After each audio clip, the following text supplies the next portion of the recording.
good to see you again. Well, we're talking today about this album. Colin Scot, who he?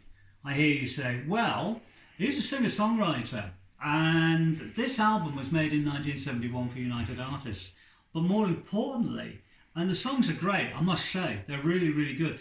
But backing him up on this album are an amazing array of progressive rock musicians.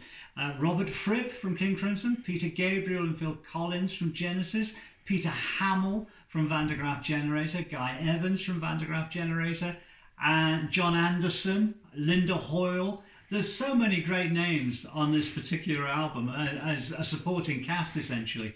And to top it all, it was produced by John Anthony, who produced Van der Graaf Generator and also Genesis. So it's a really, really nice sounding album. It's a bit of a period piece, I have to say, but one that I love.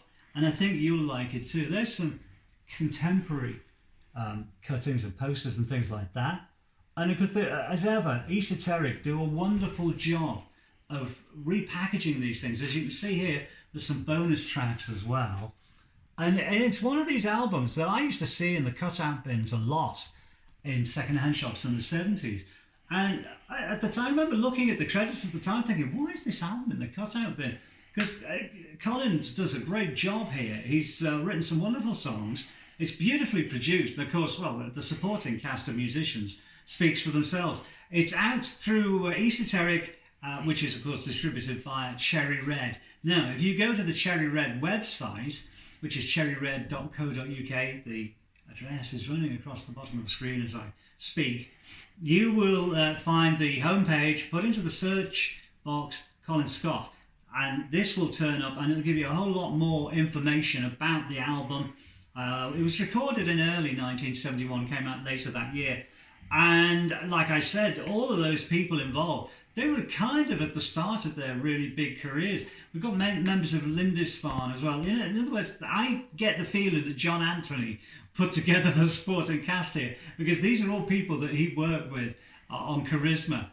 Genesis were on Charisma, Van der Graaf Generator Charisma, Lindisfarne Charisma. There's other people as well. I mean, King Crimson and Linda Hoyle, who was in Affinity. But the thing is, it's such a lovely album.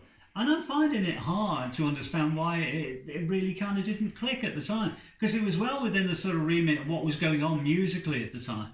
And I think with all the other people, I mean, it'll be of interest to Yes fans because John Anderson's singing backing vocals on this as well.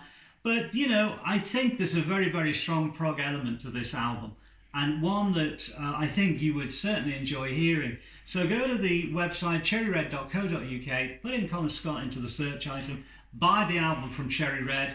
I'm not sure you're going to find it in the shops, to be honest with you. You will find it online, of course, but buy it direct from Cherry Red. You'll get the order pretty quickly, and it's no fuss, straight to your door, straight out of the packaging onto your CD player. Colin Scot, wonderful album, and certainly an overlooked album, to be perfectly honest with you. And I'm hoping that it's not going to be overlooked anymore. Fabulous album. Get it from Cherry Red now. It's available through the Esoteric label.